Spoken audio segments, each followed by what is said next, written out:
Before we get started, a few reminders. Toward the end of the lecture, the chat box will be opened. So please wait and then type your questions there, and I will post them to Dr. Barkey. Also, if you'd like to use closed captioning, please click the box at the bottom of the screen that looks like 4 little squares. Thank you. The initial Singh lecture, entitled The Telos of Religion and Culture and Interpretation, was presented by Dr. Singh himself. The late Dr. Singh was Professor Emeritus of Christian Philosophy at the San Francisco Theological Seminary. He was Dean of the seminary from 1972 to 1978 and was professor at the GTU from 1962 to 1988. His publications included Prophetic Realism, Preface to Personality, Christology and Personality, Communism, Christianity and Democracy, and A Philosophy of Integral Relation. Dr. Singh was born into a Sikh family in Punjab, India, and converted to Christianity at age 16.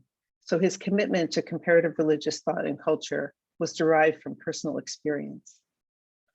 Before arriving in the Bay Area in 1951, Dr. Singh served as the National Secretary of the Student Christian Movement of New Zealand, India, Burma, and Sri Lanka. He held the position of Professor of Systematic Theology and Philosophy of Religion at United Theological College, Saharanpur, India. As a Bay Area resident, Dr. Singh was active in community affairs, including a Rotary Club partnership where he worked on a project that brought clean water to 100 villages in the Ganges Delta. We are honored to remember Dr. Singh today and presenting the annual Surjit Singh Lecture in Comparative Religious Thought and Culture. And we are really thrilled that Dr. Karen Barkey is here to present this year's lecture, Navigating Topographies of Belonging and Difference, Contemporary Shared Sacred Sites in the Mediterranean. Dr. Barkey is no stranger to the GTU community, as she has so generously collaborated with a wide range of GTU faculty since she arrived in our neighborhood in 2016 to join the University of California, Berkeley faculty. At UC Berkeley, Dr. Barkey is the Haas Distinguished Chair of Religious Diversity and Professor of Sociology. She is the director of the Center for Democracy, Tolerance, Toleration and Religion, and the co-director of the Berkeley Center for the Study of Religion. Dr. Barkey has been awarded the Germain Tillian Chair of Mediterranean Studies at the Institute for Advanced Studies of Aix-Marseille University for 2021-22. Dr. Barkey's recent work relates to issues of religious diversity and coexistence, with particular research on the question of shared sacred sites. She has co-curated several exhibitions on this topic, published numerous articles, and several books, including the co-edited volumes, Shared Sacred Sites, A Contemporary Pilgrimage, and Shared Sacred Sites in the Balkans and the Mediterranean, both 2018, and Choreographies of Shared Sacred Sites, Religion, Politics, and Conflict Resolution in 2016. You can expect yet another book, Negotiating Democracy and Religious Pluralism, India, Pakistan, and Turkey, to hit the shelves this June. As Dr. Barkey stated, in light of the predominant narratives of religious hatreds, conflict, and the decline of religious pluralism throughout the world, the existence of shared sacred sites that bring different religions together act as prescient reminders of the possibilities presented by tolerance. So we look forward to hearing more about it. And so I present to you Dr. Barkey. Karen.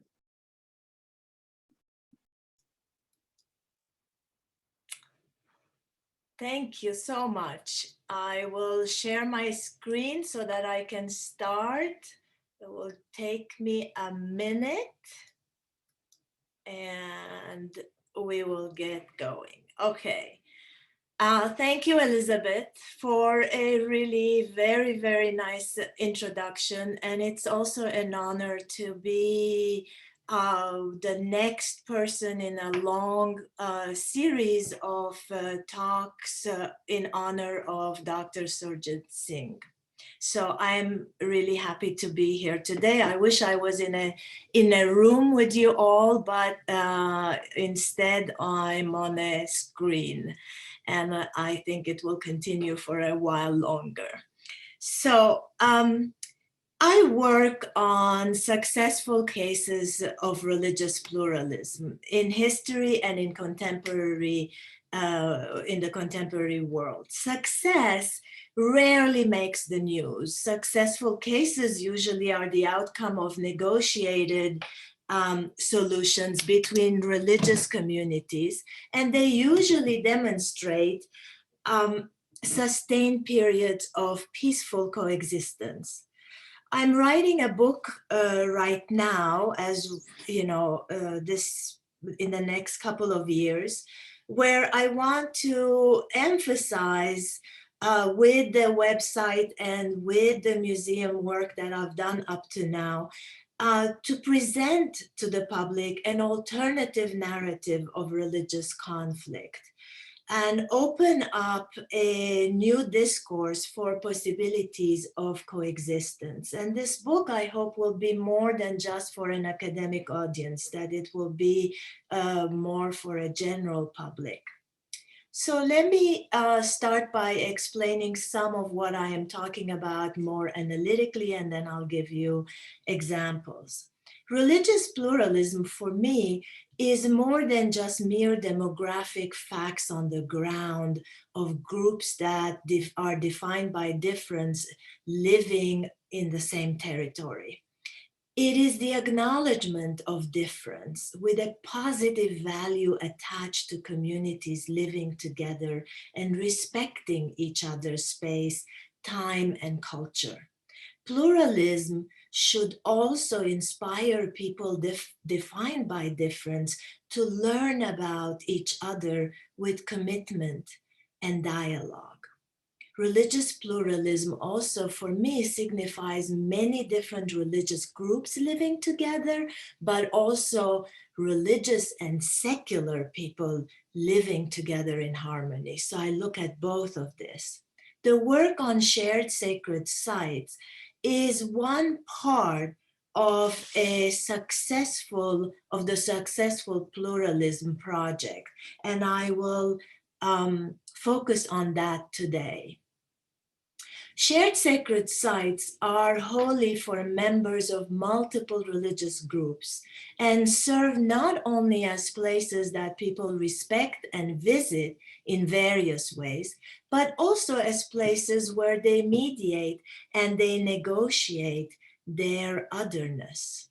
They are perfect examples of what in sociology a prominent scholar, Nancy Ammerman, has called lived religion, and advocates the study of lived religion by focusing on practice. These sites have been customary between Jews and Muslims and Christians in the Mediterranean and the Middle East. They're also found, obviously, across the various cultures of Eastern and Southeastern Asian and South Asia, also countries. I will mostly concentrate on a few cases in Istanbul, in Turkey, and in Greece. This sharing is not an insignificant phenomenon. For the Ottoman Empire, the famous British archaeologist Frederick Hasluck traveled and made field observations from 1905 to 1915, compiled 2 volumes titled Christianity and Islam, a rich account of religious sites, churches, monasteries, mosques, tekkes, caves, sacred springs, where different faith communities prayed and interacted with each other. As you can see, there were numerous sites that were shared in the Ottoman Empire, and many of them are still shared by Christians and Muslims in the Balkans and Anatolia. This map actually is based on 1 volume of the... I'm sorry, Karen, excuse Yeah. me. I'm so sorry to interrupt this, but your screen is actually not shared. It is sharing. So we can't see the map. Yeah. It's showing, let me go back and share again.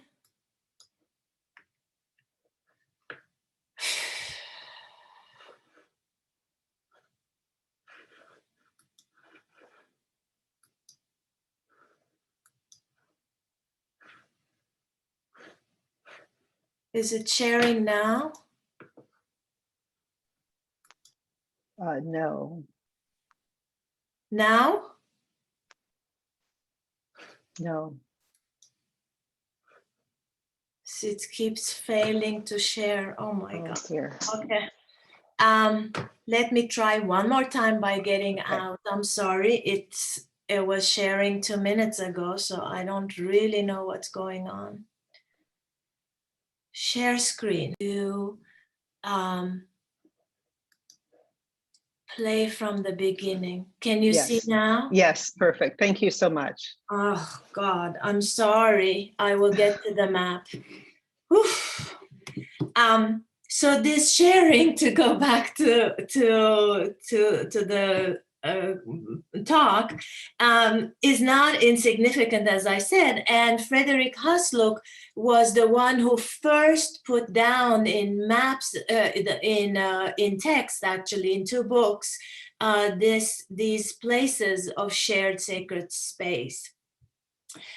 This particular map that you see here on the screen is based on one of the volumes of Christianity and Islam. The second volume concentrates much more on Eastern Anatolia and the Arab lands, and we have not actually put that into a map yet. So that will happen hopefully soon. Now, if you look at this map of the Mediterranean today, just the sites that my colleagues Dionigi Albera and Manuel Penico and I visited, researched, and included in our various exhibitions, again, you see the numbers are not insignificant. Some are sites of pilgrimage that draw thousands of people. Others are more regularly shared and attract locals. We know of 29 places that we showed on this map, but many of these cities also have multiple shared sacred sites. For the Middle East today, we are working on a map that actually will end up having more than 100 shared sites, small and large, at various levels of visitation in the contemporary world. So let us think about this for a moment. All of this is happening in the 21st century, when nation states and not empires are the unit of governance, when many countries have strong nationalist agendas, where religious nationalism has taken a lot of space. And from reading the newspapers, you would think that the 3 monotheistic religions are at constant war with each other. And most of these sites that I'm showing you here actually display long periods of peaceful sharing. My interest in these sites is actually partly through my own childhood experience and practice. I grew up in Istanbul. The Marmara Sea that connects the Black Sea, the Black Sea and the Aegean, is dotted with 4 relatively big and few small islands that were the centers of summer residence for the Greek, Armenian, and Jewish communities of the empire. I went there every summer of my childhood, and every Saturday morning, my self-respecting Jewish grandfather took me on a long trek up the hills to a Greek Orthodox monastery where he said that he felt close to God. Spending the morning between the natural beauty of my surroundings and the incense-filled and overly sparkly space of the monastery, I hardly understood that I was sharing a space with Christians, or that as a Jew, this was perhaps not my place. Much later, participating in the April 23rd pilgrimage day at the monastery as an adult, I was exposed to shared veneration at the site by Christians, Muslims, and Jews. That is when I started researching the antecedents of such pilgrimages in my city and spent 3 summers going nearly every day to various shared religious sites, exploring their history, their architecture, the intricacies of ownership, and especially the practice and the stories of the faithful who attended these spaces. For religious pluralism, for successful religious pluralism to happen in a site, the participants from different religions have to feel welcomed. They have to find an ease of participation, feel comfortable and able to practice and feel the hospitality of the religious owners of the site. Relatedly, the host community has to feel that the space is not misused, that it's not desecrated, that they need to feel respected and seen in their rituals and their wider practice. Sharing a sacred site is not easy. It requires work, mediation, forbearance, and all forms of accommodation. The reciprocal engagement of communities that play host and guest is facilitated by 4 building blocks: choreographies of sharing, practices of lived religion, narratives of sharing, and networks of sociability. In this talk, I will introduce each one of them for a minute, but I will concentrate on practice and narratives.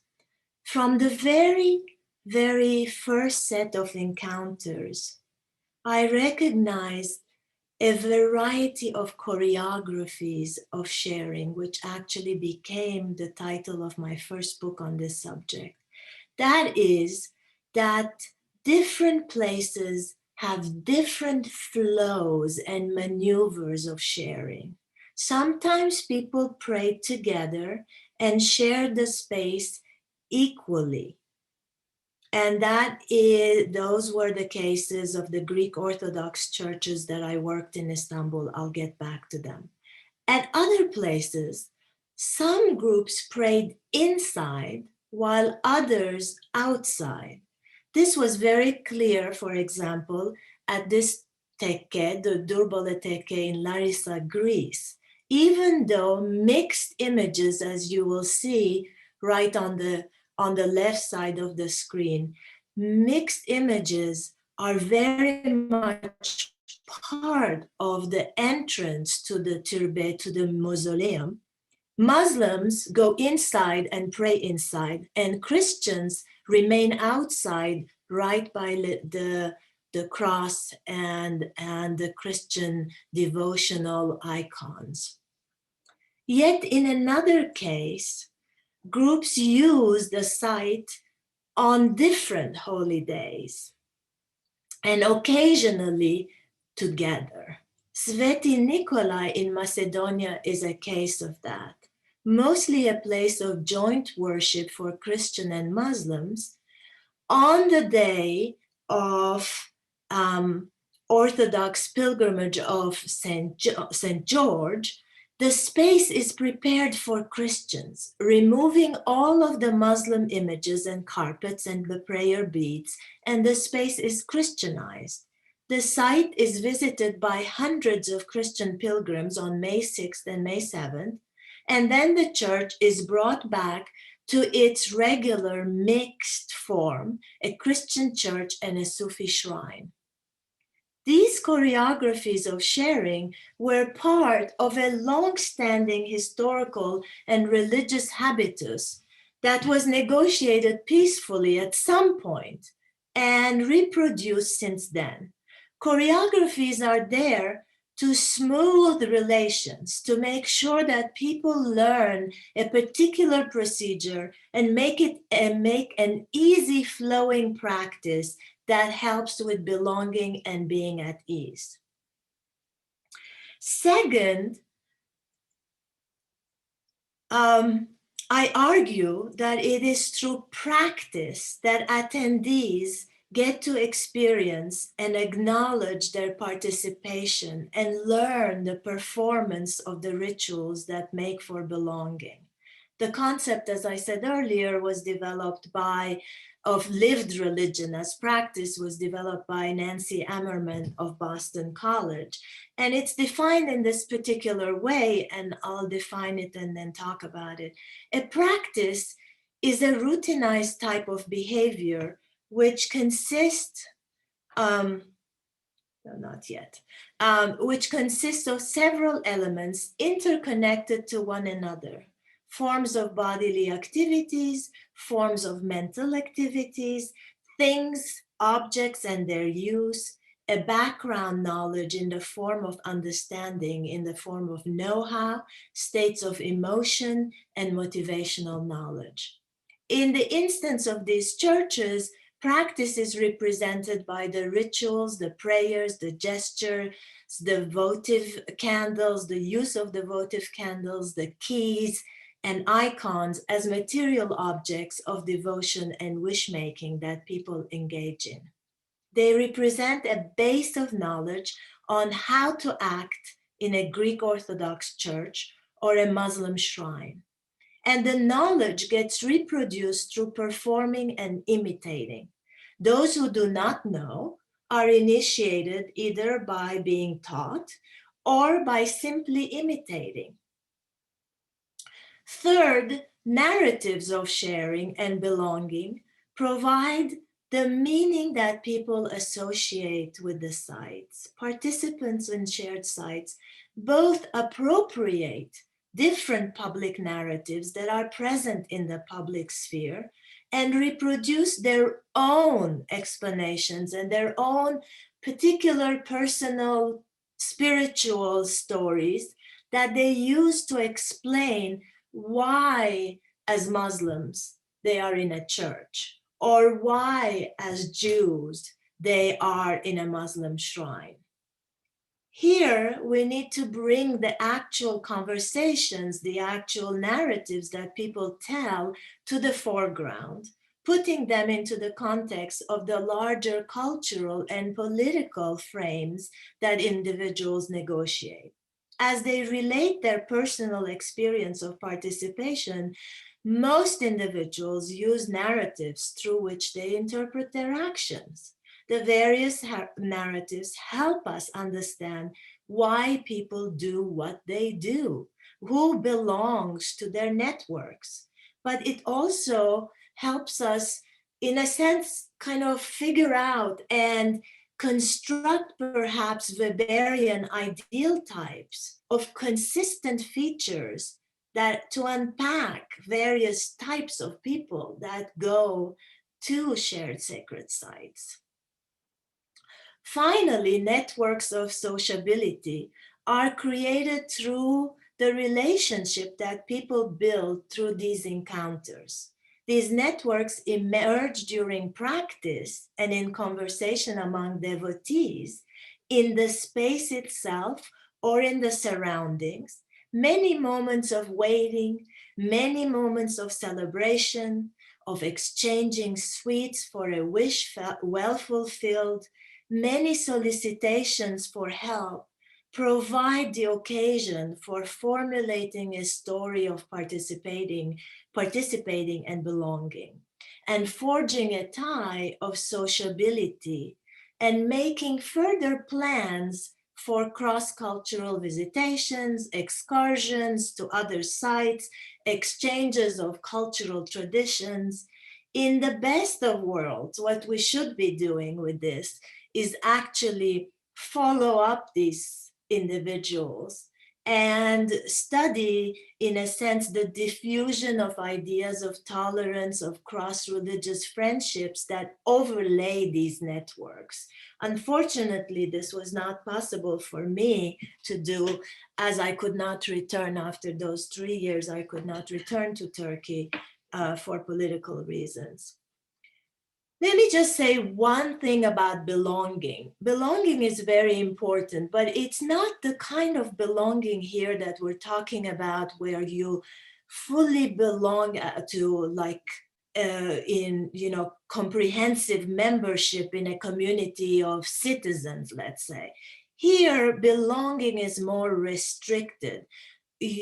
Belonging is temporary. Belonging is participating, feeling that you belong for that particular moment, and then giving yourself the rationale for why you belong, and being a temporary visitor who does not claim ownership to the site.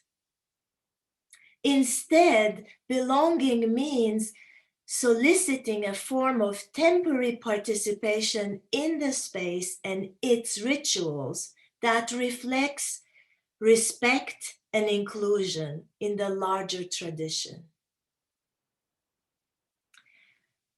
So people who come to these places cross boundaries, and they perceive their crossing and their participation as temporary. And even though they share in the bounty of their host's hospitality, they do so with reserve. In the next section, I want to show you some of these sites and talk about the construction of practice and narrative. I will concentrate on the Greek Orthodox churches and monasteries of Istanbul.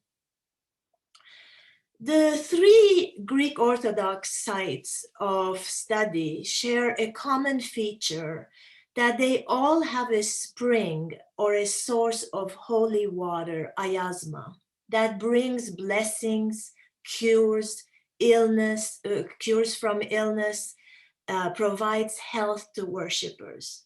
The legend of the benefits of these sources of holy water was established in pre-Byzantine times. Each ayasma has a particular history, a narrative of discovery, and is referred to in various descriptions. The discovery is associated with a miracle of curing the illness, often of a dignitary, who then establishes a church in the said location. And the benefits of the water and the sacrality of the space are transmitted from generation to generation through multiple accounts. It is through such processes of intergenerational transmission that these spaces have survived, even as social and political change led to much unmixing with the loss of religious pluralism on the ground.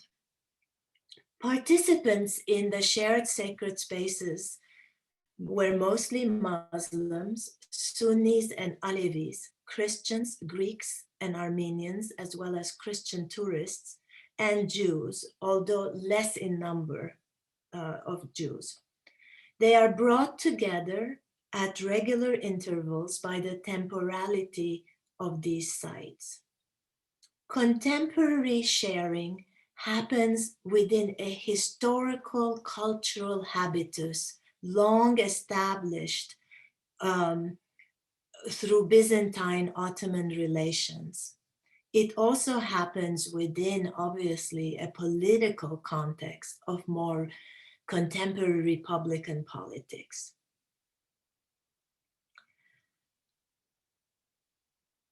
The Mother of God Church at Vefa, which is this particular church I'm showing you here, is also called the first of the month church, because the church is called this way because local pilgrimages happen every first of the month, with the month of December being the most important. On the first of the month, pilgrims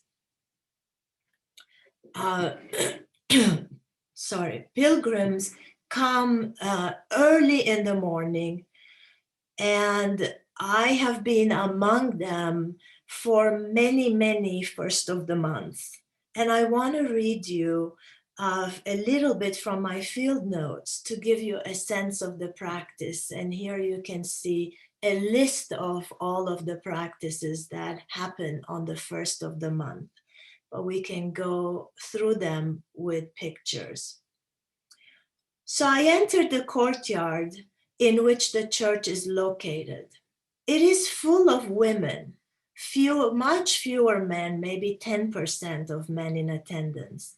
And immediately I got inundated by women who came up to me to offer sweets, excitedly telling me that their wishes came true and therefore I should have a candy from their boxes.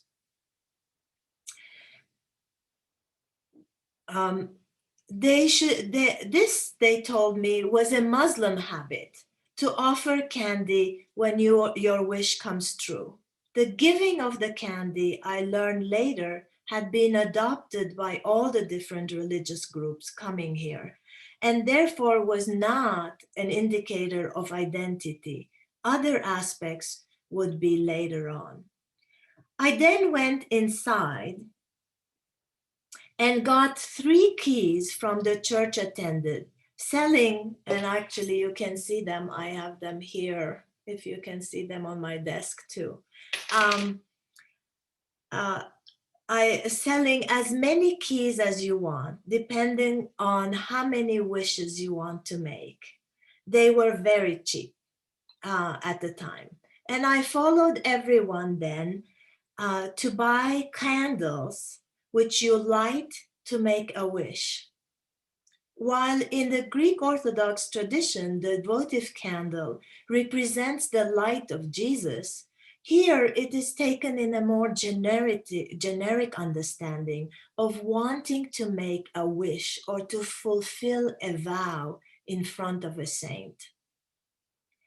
Inside, I stuck to some Georgian women who were keen on circling the church, stopping in front of every icon, trying to open the boxes. You will see that they have locks to them, and we have keys in our hands, remember.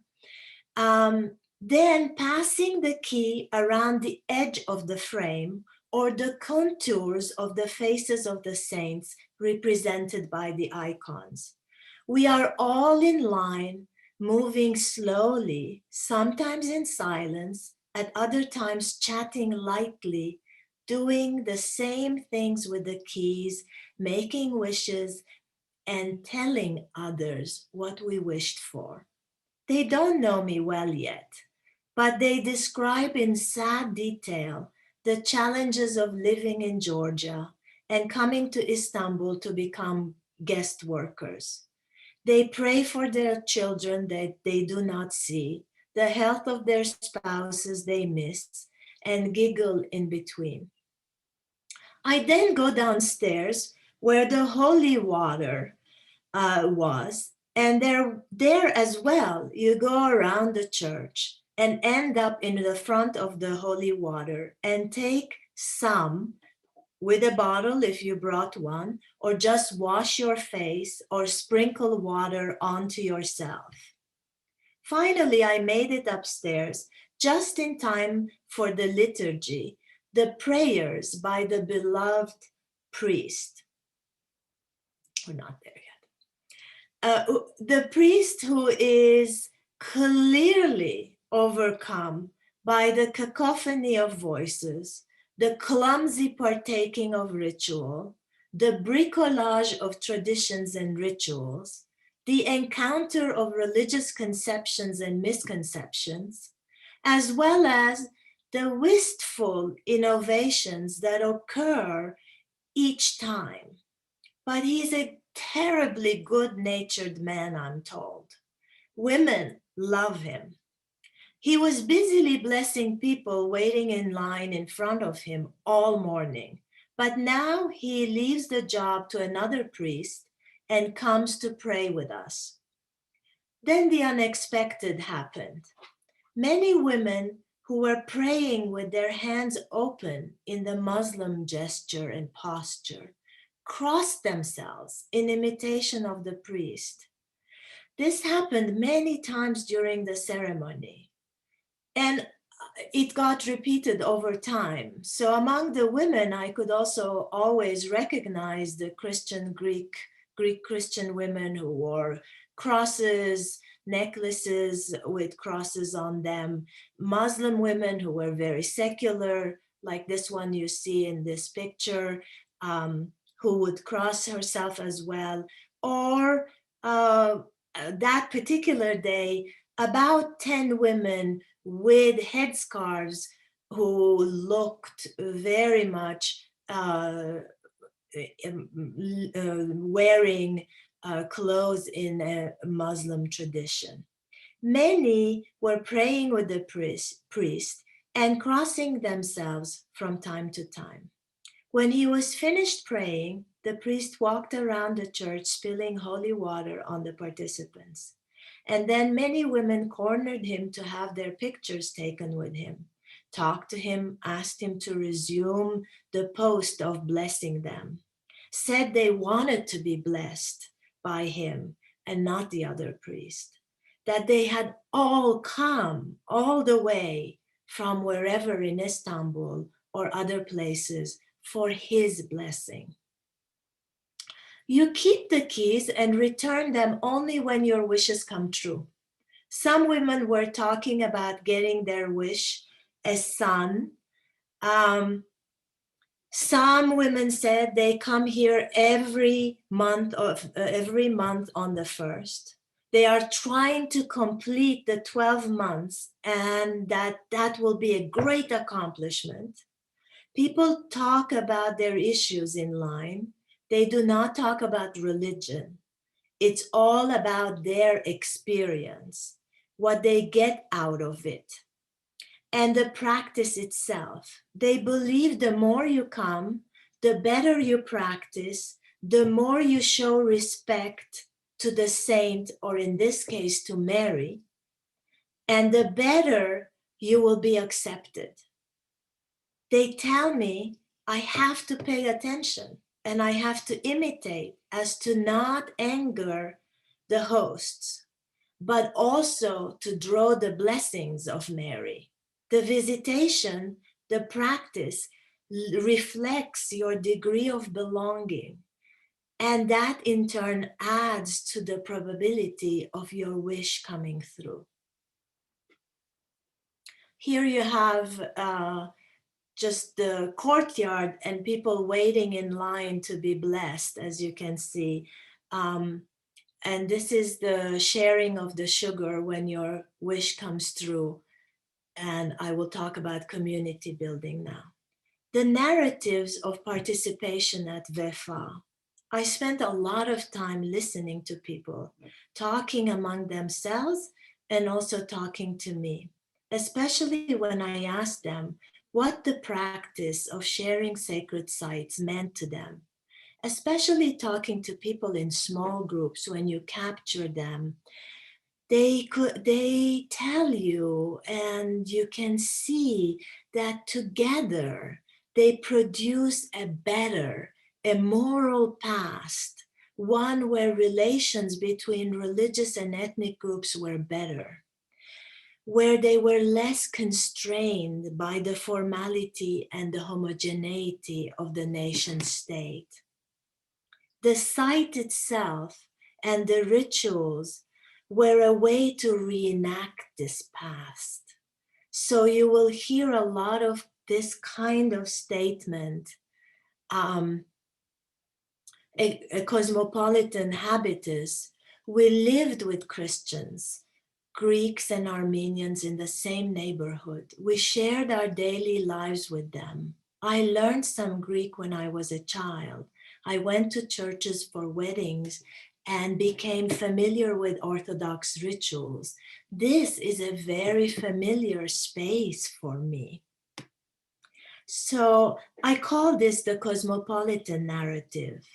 Though it has a strong moral yearning and some political undertones because it reflects the inability to live in in this old fashion in contemporary times, and it reenacts a past that is identified as better, so it has a political angle to it.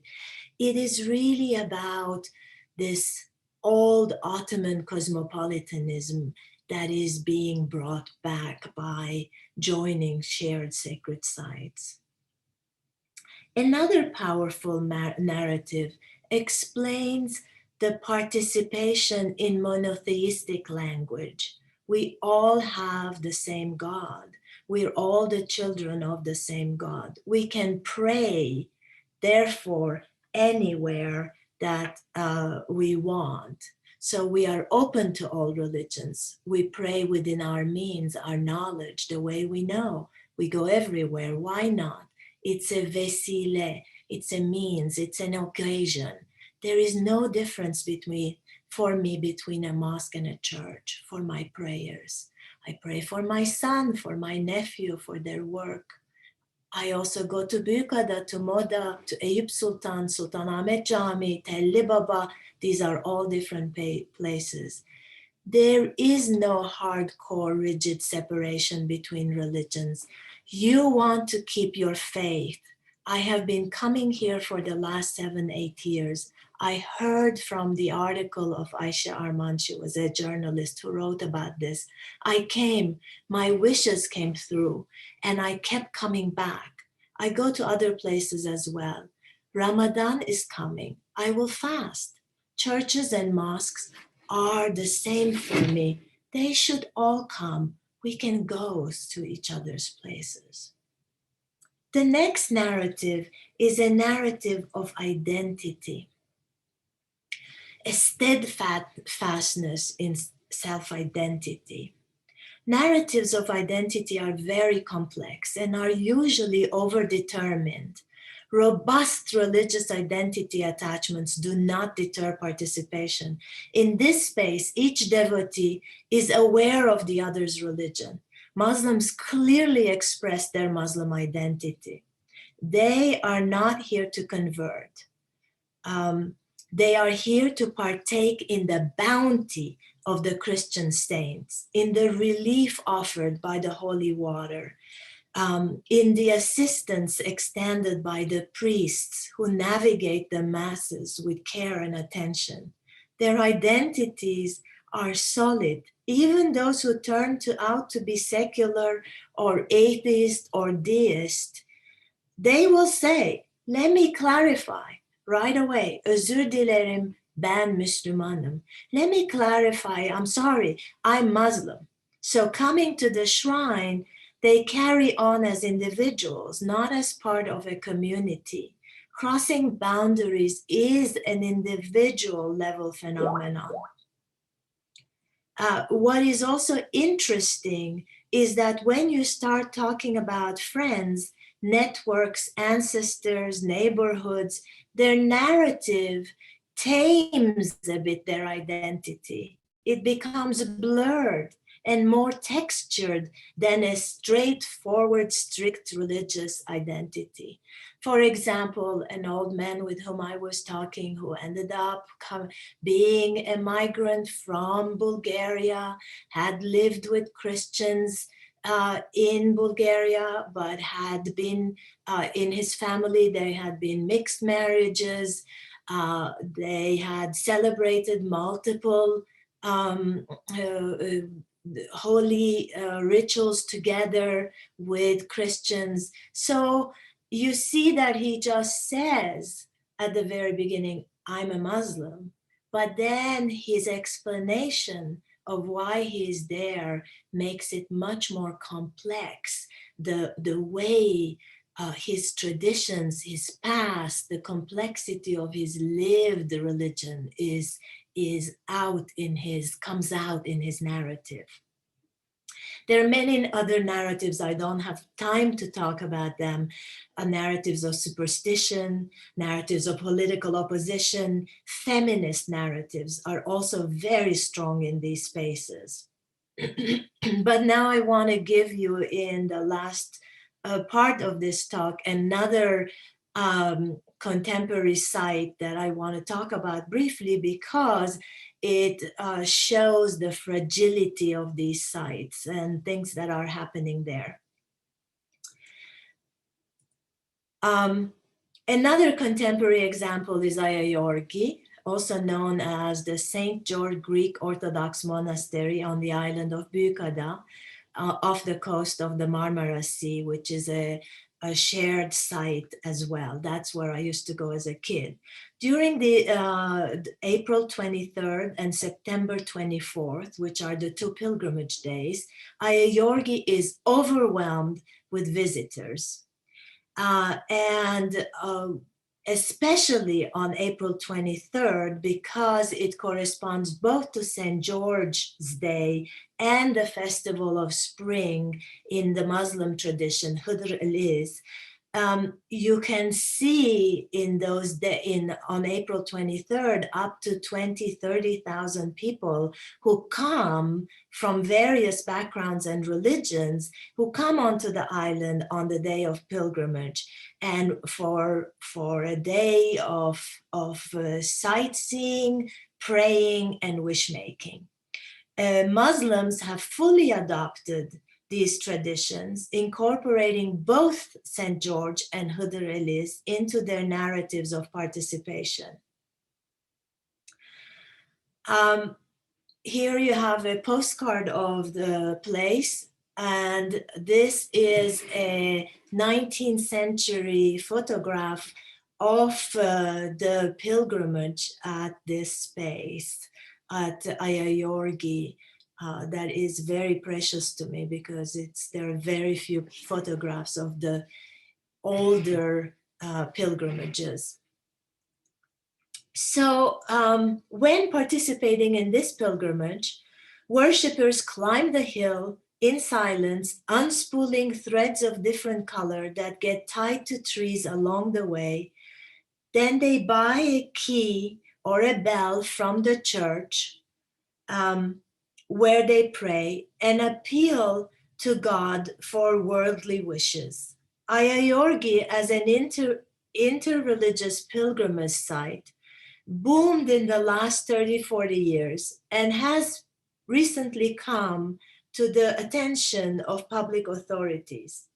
Its political significance lies in the bringing together of thousands of Muslims with Greek Orthodox Christians and Jews, etc., but also evangelical groups from the United States, the United Kingdom, South Korea, as well as representatives and members of many other religions. While the monks who reside at the monastery do not attempt to convert the Muslims, the evangelical groups vigorously admonish Muslims for following what they see as old-fashioned and nonsensical practices. They attempt to reveal the path of Jesus, inviting Muslims to join them at their churches, hoping to convert them to Christianity. After all, if these Muslim devotees come all the way to Büyükada to participate in Greek Orthodox services and prayers, what would keep them from trying an evangelical path? Inside the church, Christians, Muslims, and Jews, probably significantly again less Jews, and tourists partake in the rituals of the day, carefully choreographed by the few monks of the monastery and a few Greek volunteers. The lighting of candles, the kissing of icons, the silent prayer, the careful scripting of a wish are all parts of the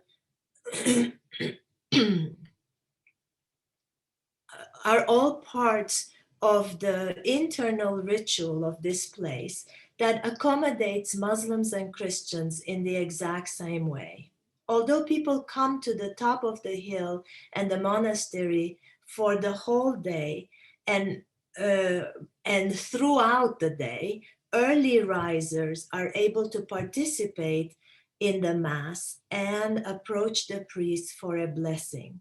After prayers, religious or secular, everyone lingers at the top of the hill to exchange thoughts, wisdom, and stories while offering candy, drawing miniature houses with sugar cubes, schools, other objects, their wishes in a sense. When a visitor's wishes are fulfilled, they're encouraged to revisit the pilgrimage site to return the object that they bought. In this day of sharing this Greek Orthodox shrine, members of different religions, ethnic and national groups, as well as the religious and secular, display a particular religious pluralism that is more than just being together in the same place at the same time. There's a certain conviviality, a certain respect of the other,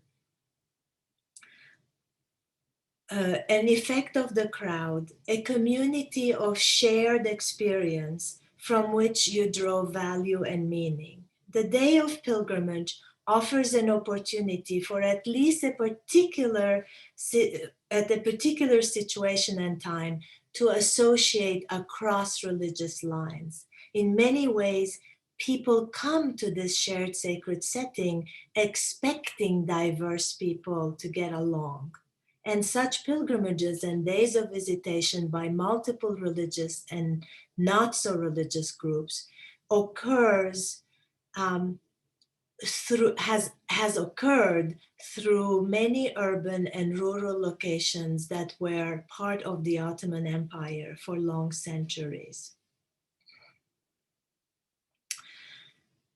While the practice at this monastery is similar to that of Vefa, it is much more complicated by the presence of the evangelicals and the police.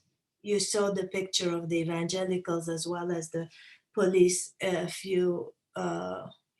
you can see the police who are at the top of right by the entrance to the church. The police presence is there because they are very much aware of the dynamics of Muslims in a Christian site, as well as evangelical worshippers taking liberties, as they say, with the Muslims. One policeman we discussed the question with reflected, they, the evangelicals, know we are watching them and we know what they are trying to do. So everyone is on guard. Such language is evocative of the larger discourse against evangelicals and the missionary activities that are part of the Turkish landscape. There are increasingly virulent anti-Christian and anti-missionary discourses in Turkey, and the discovery of Ayayorgi by evangelicals has prompted this police presence.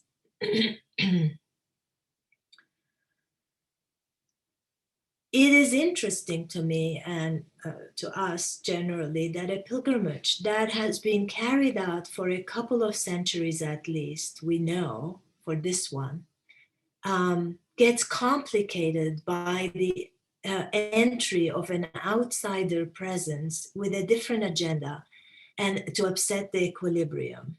While most pilgrims ignore the evangelicals and the police, they are intruders into the peaceful sharing that is negotiated between the Orthodox monks and the pilgrims. It is impossible to then not be aware of the fragility of such spaces because they turn from completely peaceful spaces to those where some tensions start to arise, and we don't know, and I haven't been able to go back since 2016 in order to actually see this development. I send students there, but it's not the same thing. Conclusions to finish. While the ritual practice is learned, followed, and provide fluidity in a sense of well-being, practice also promotes forbearance. Practices of interreligious cooperation become clear in after prayer spaces. People offering advice, friendships started, help provided with local officials, People offer their skills to others, and again talk about komşuluk, neighborliness, which is a sense of good neighborliness. People bring gifts, bread, cookies, and goods that get distributed to the poorer members of the church, especially in places like Saint Antoine, which is another one that I haven't talked to you about, but is in Istanbul. And since Saint Antoine is the patron saint of the destitute, there's a lot of sharing that happens of material goods here. People derive social and emotional support from the practice and the community. When such relations are built, the internal networks of the church start expanding beyond that space. Knowledge of the social and emotional goods spreads beyond the confines of this place. Presence in the space is facilitated by the fact that shared shrines are semantically multivocal. Semantic multivocality, as my colleague Anna Bigelow, who works on India, argues, allows multiple users to maintain relations with a site that is central to their local and religious identity without over-determining the site and rendering it fixed and unavailable to contradictory uses and interpretations. So the site becomes useful, fluid, available to contradictions, available to multiple sharing. One of the ways that expresses this semantic multivocality is to think about this place as the house of God. The narratives promote visiting the sites, but more importantly, make the other more visible and known by sharing with other people from different religions. It gives people the possibility of more closely understanding the traditions, the practices, the belief systems of others, so that these people become, these groups, these religious communities, become more visible, become better known, giving the possibility of tolerance and coexistence a chance. When you tell stories of sharing at these sites, when you provide examples of miracles, when you talk about the health benefits of sacred water, the emotional benefits of returning to pray every week, encountering friends, the practice and the relations feed the narratives of well-being and community. Thank you.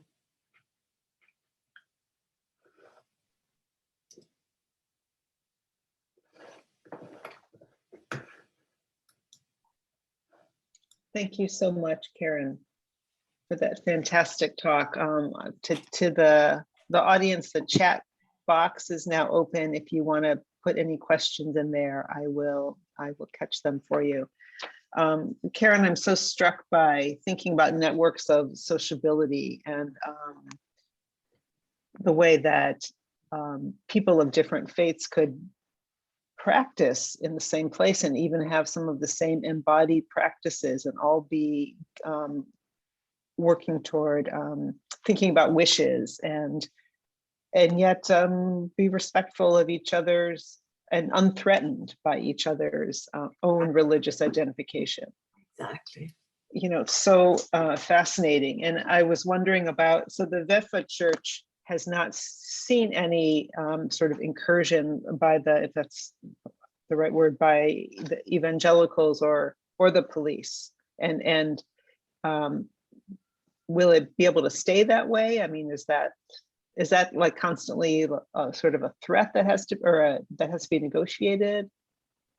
So it is very interesting that the space that has been most inundated with evangelicals from different countries is the monastery And there are all kinds of ways in which they attract attention, and they perform, they have music, they do all kinds of things.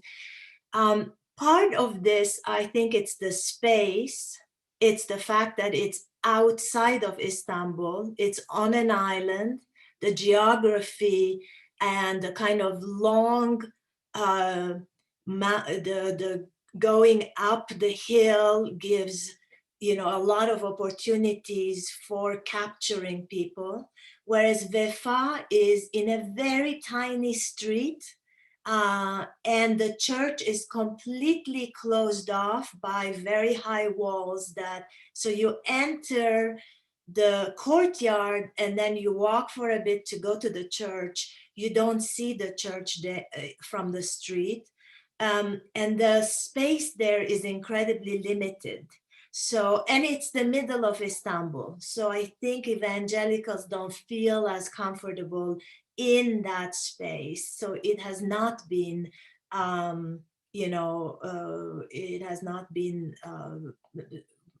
promoted or seen used by them. I think it will stay that way. It is also because, unlike the monastery, it's a place that was promoted by a lot of famous Turkish secular journalists, fancy people, etc. So it has an aura of, you know, going and being seen at the same time. It mixes the secular and the religious in very odd ways. So, you know, that will ensure its continuity. And there's constantly this kind of article, go, if you can't have a baby, go to Vefa, you make it, you have exams, go to Vefa, you have this, go to Vefa. Everything seems to be solved by this church. So it will continue. And funnily, the state, there like a lot of the religious council, the Diyanet, has written quite a bit about the monastery, but not about Vefa. They don't see that as an issue at all. So it's interesting. Yeah. Very interesting. Thank you so much. We have a couple of questions from the audience that I'm going to ask you now. The first one is, I'm very taken with your use of the word choreographed to describe the give and take of multiple religious groups using one site. I'm curious to learn about what this choreography entails. It seems it's mostly an intentional, prescribed way to keep the peace. Do you find a natural choreography ever emerges organically, and how might these differ? Okay, so it's a great question. Thank you. So choreographies, I am very convinced, emerged naturally, organically during the Ottoman, the kind of early Ottoman encounters between the different faith communities. So if you think about the way in which this encounter happens and shared sacred sites emerge, you know, in the 14th, in the 15th centuries, which is another part of my work, looking at archival material on this, you will see that often what happened is that Sufi dervish leaders moved in the Balkans, especially, into spaces that were inhabited by Christians, villages, different places that, and they settled there. And they started relationships with the local communities, whether they were trade relationships or they opened soup kitchens for poor people. And we know that Muslims, Jews, and Christians did use these soup kitchens and things like that. And then over time, they moved into either abandoned churches or churches that had a small number of churchgoers, and started figuring out ways of you know, praying together. And what happened is, you know, I think, and I'm guessing on this mostly because I don't have any documents about this, but the encounter, I think, led to particular, a particular dance, if you will, a particular show of respect. You know, we have some saint as well. Your saint is Saint George, our saint is Hıdır. We worship him the same way. Let's share this space in this way. This kind of accommodation must have happened early on.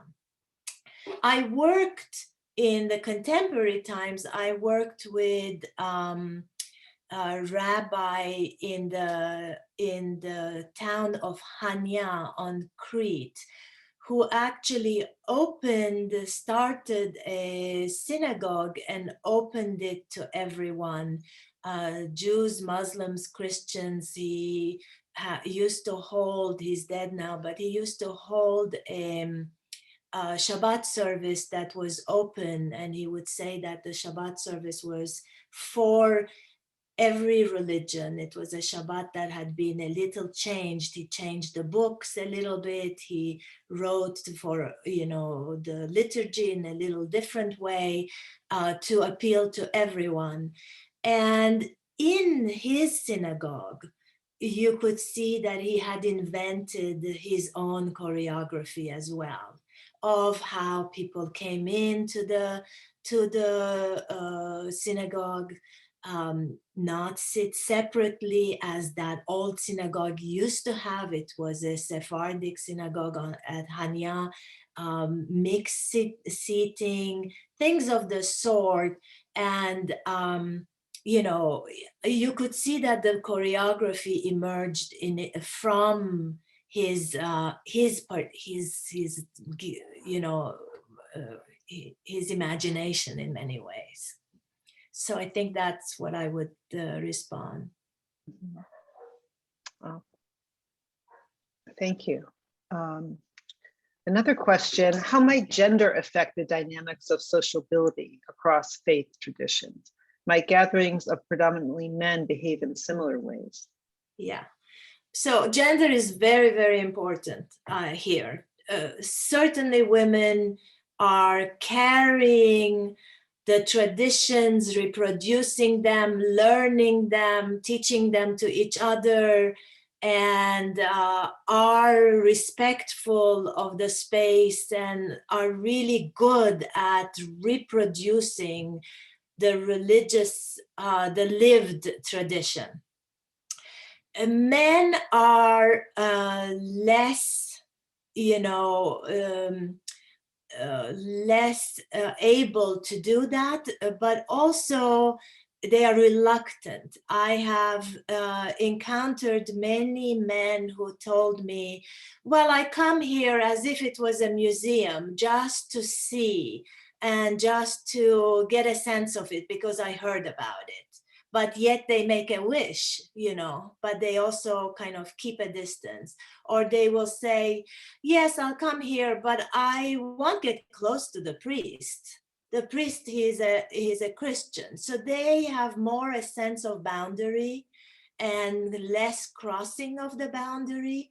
And they are more prone to showing the edges of that boundary. So I think if it was a space that was only allowed, for example, for men, it would die down much faster.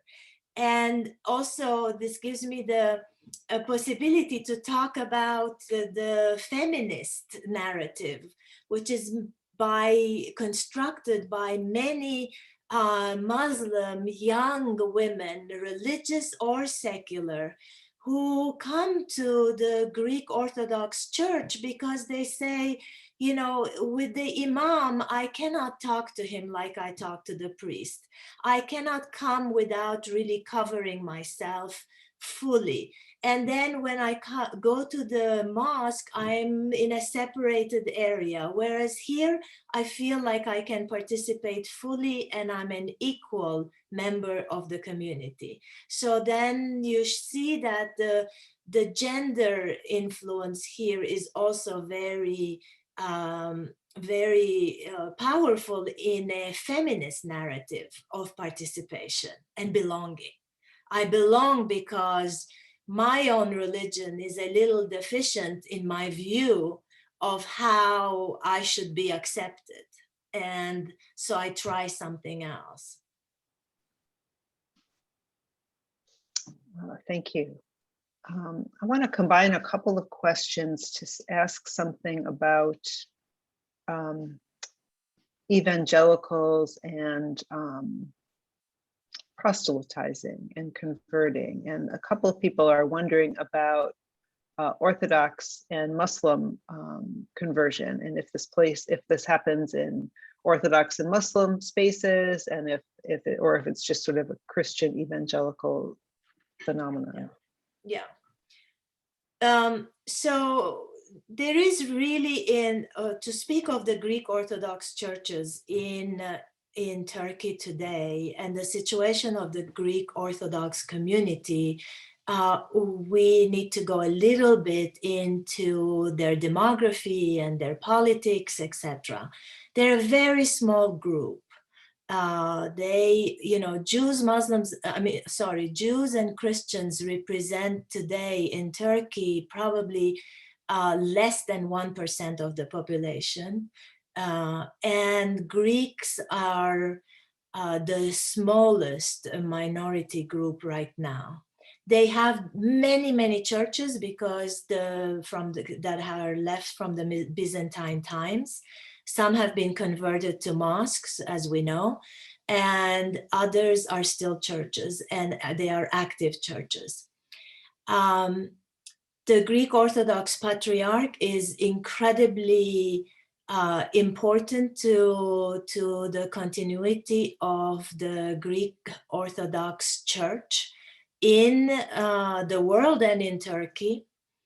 And they are very careful about these spaces. They're very careful about being very welcoming, being very open, and not proselytizing at all. But they didn't proselytize in the Ottoman Empire as well. So it's not something new for them. They opened the church as a place of God, and they let people come in, and especially Muslims, and they attend to them with care, partly because of their fragile political situation, partly because of the Greek Orthodox tradition itself that has allowed for that, and because there hasn't been this kind of proselytizing in Greek history of the Ottoman, in the Greek community's history of the Ottoman Empire. I know of only in years of working in Turkey and also living there really, one young woman who converted to Greek Orthodox at Vefa, Greek Orthodoxy, but really there's no conversion. The Evangelicals are a new addition. They are new to the Turkish scene. They are actively actually converting and proselytizing to Muslims. And there is an increasing Muslim evangelical, converted Muslims who convert to evangelicalism in Turkey. And so there is a lot of conflict around that. These converted Muslims do not come to these sites. They're not regular visitors of Vefa or Dimitrios, which is another place I worked at, or Saint Antoine, which is actually a Catholic church that has every Tuesday a mass in Turkish, so that a lot of religious people come, Muslims come on Tuesdays. So they have created, evangelicals have added a new dimension, I would say, to both the religious pluralism as well as the kind of religious contestation that happens on the ground. Okay, thank you. Maybe just two more questions, if that's okay, Karen. Yeah, One is about looking historically at, I'm sorry, I'm trying to combine a couple of questions, so I'm scrolling through here. A couple of people are interested in sort of the origins of sacred sites, from sacred springs and so on, early roots, and how those are transformed over time. Are they, I don't know if you'd say they're appropriated by different faith traditions, or they change over time and grow to incorporate different faiths. If you could say a little bit about sort of the historical trajectory. So I see, for example, my colleague and friend Donila Korn, who asked if these sacred sites have pre-Byzantine roots, and it's totally correct. These sacred sites, the springs, are pre-Byzantine. They are pagan Roman sites that were discovered during those times, and that then during Byzantine times, Christians appropriated, again, because they had a story, a mythical story of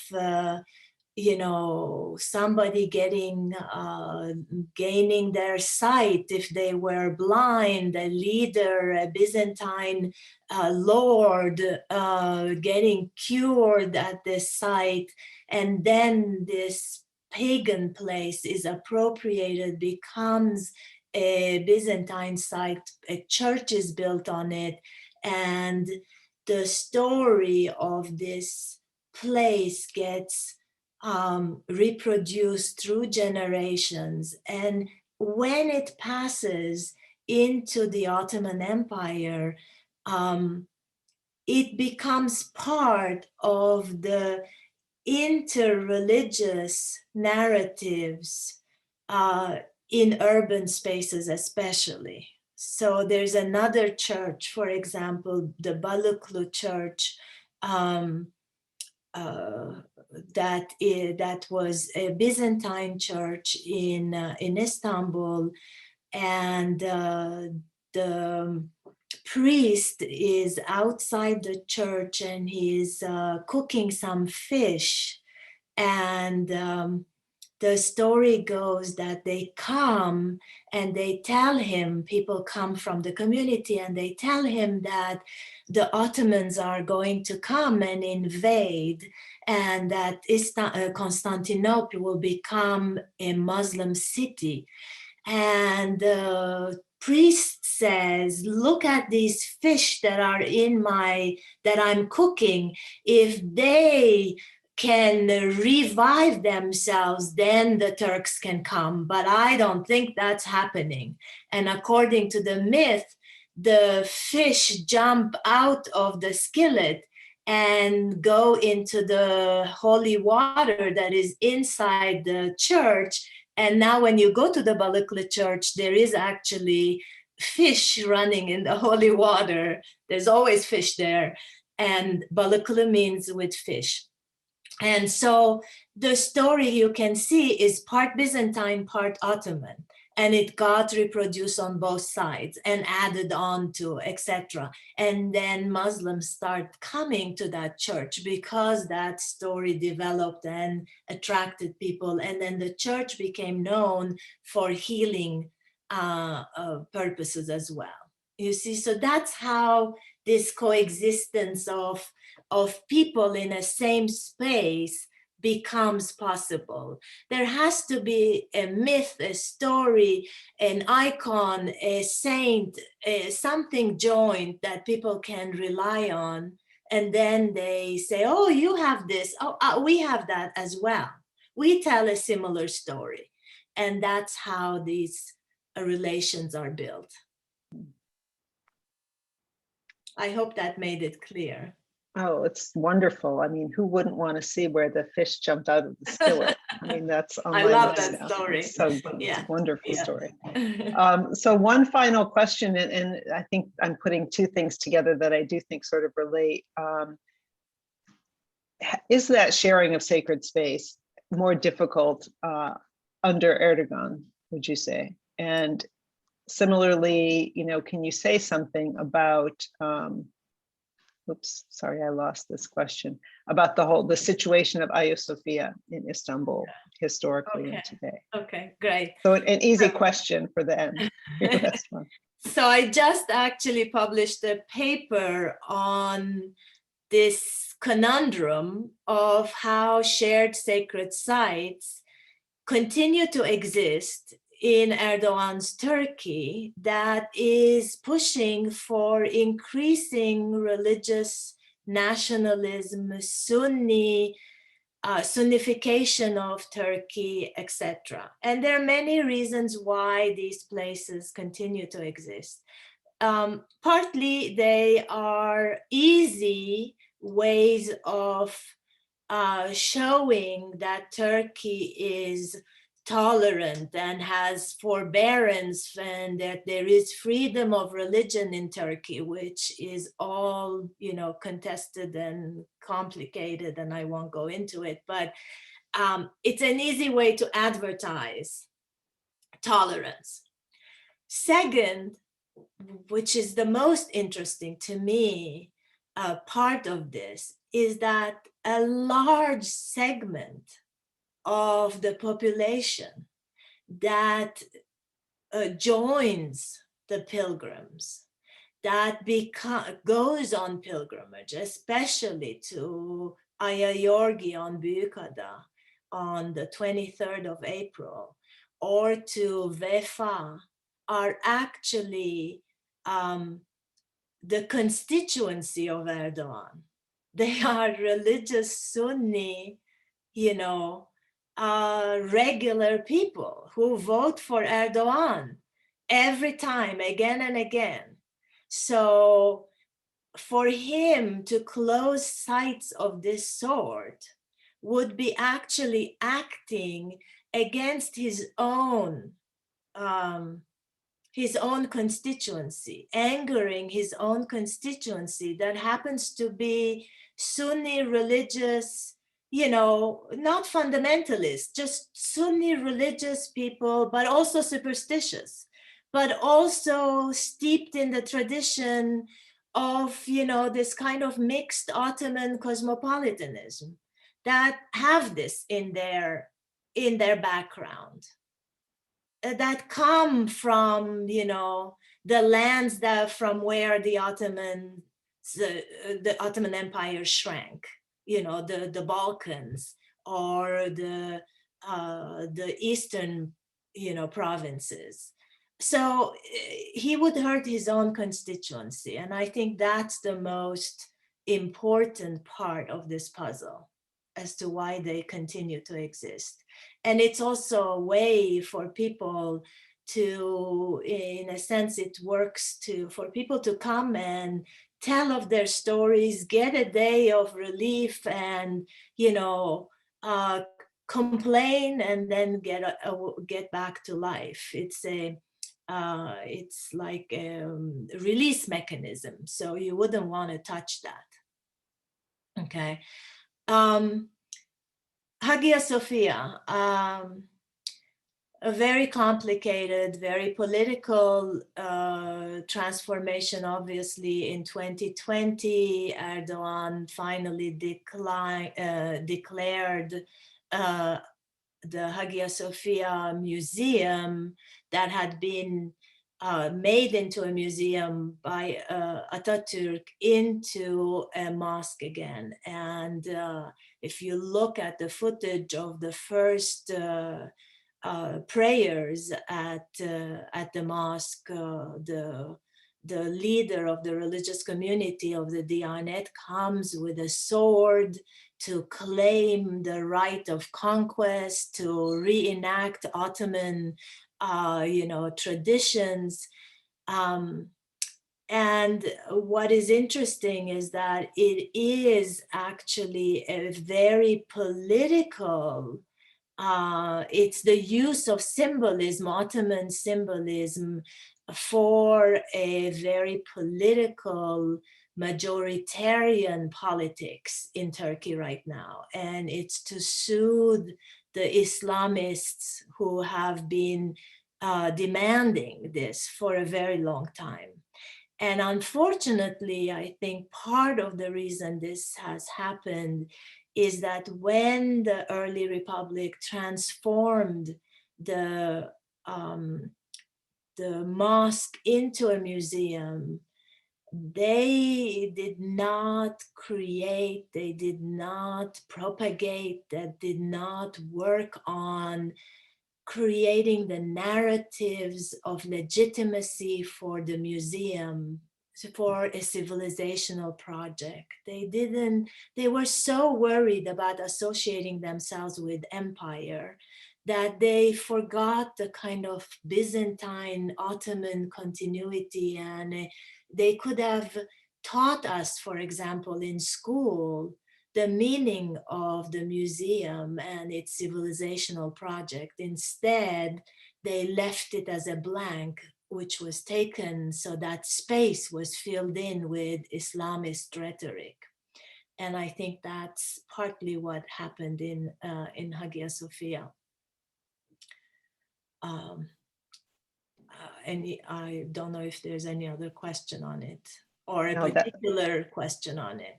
No, that's it. That's really interesting. That really helps kind of explain the whole picture to me personally. So I appreciate that. And yeah, I mean, I just, to close, I mean, there's so many, thank you. I'm still thinking about so many different topics. I feel like we could sit here for another hour and not, still be scratching the surface. And so thank you so much for that expansive and fascinating talk that I think generated some really interesting questions, that all of which would be fun to delve into for some length of time. And thank you for your patience with answering them. Thank you. You. So it was, wonderful to have you here with us for the Surjit Singh lecture. Really appreciate it. Thank you, Elizabeth, and thank you everyone who participated, and I can see in the chat friends and colleagues, so it's nice. Thank you. Yeah. Thank you everyone for coming. Bye. Bye now. Bye.